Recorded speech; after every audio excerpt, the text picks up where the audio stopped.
আড়াল থেকেই দীপার ওপর গুলি করে সূর্যকে ফাঁসিয়ে দিল রুডি। হ্যাঁ বন্ধুরা, এমনটাই দেখতে পাবো আমরা অনুরাগের ছোঁয়া ধারাবাহিকের আগামী পর্বগুলোতে।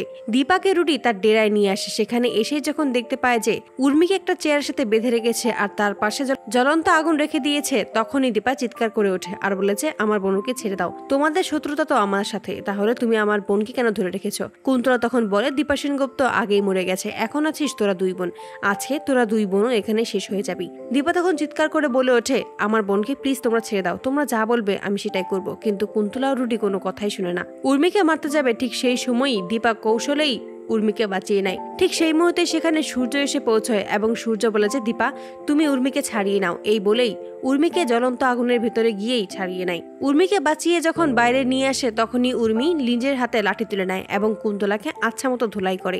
সূর্য যখন রুডিকে ধরে রাখে, তখনই রুডি কি করবে কিছুই বুঝতে পারে না, তাই নিজের কাছে থাকা একটা ইনজেকশন বের করে, যার মাধ্যমেই ভুলে যাওয়ার ঔষধ রয়েছে সেটাই সূর্য শরীরে পুশ করে দেয়। এতে করে সূর্য নিজের কন্ট্রোলে বাইরে চলে যায়। উর্মিকে বাঁচিয়ে তখন দীপা সকলের সামনে নিয়ে আসে এবং সকলেই উর্মিকে পেয়ে খুব খুশি হয়ে যায়। তখনই সকলের সামনে সূর্য এসে উপস্থিত হয়। সূর্যকে দেখে সবাই খুশি হয়ে যায়। দীপা তখন বলে, আপনি সঠিক সময় না আসলে আজকে আমি উর্মিকে বাঁচাতে পারতাম না। ঠিক সেই মুহূর্তেই সূর্য বন্দুক তাক করে দীপার দিকে।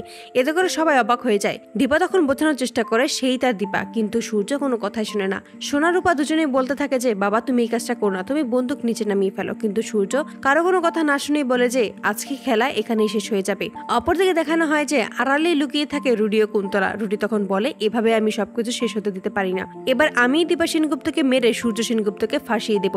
এই বলেই সূর্য যখন গুলি করবে, তার আগেই রুডি আড়াল থেকেই দীপার ওপর গুলি চালায়। এতে করে দীপা সেখানেই মাটিতে লুটিয়ে পড়ে। তার আগেই যখন সূর্যের জ্ঞান ফিরে আসে, সূর্য ভাবতে থাকে সে এখন কি করবে। সে তো এই গুলিটা করেনি, কিন্তু সকলেই তখন বলে, শুধুমাত্র তুমিই করেছো এই গুলি। তো বন্ধুরা, তোমাদের কি মনে হয়, আড়াল থেকেই দীপার উপর গুলি করে পালিয়ে যাওয়ার আগেই কি রুডি ধরা পড়বে? কমেন্টে জানাও।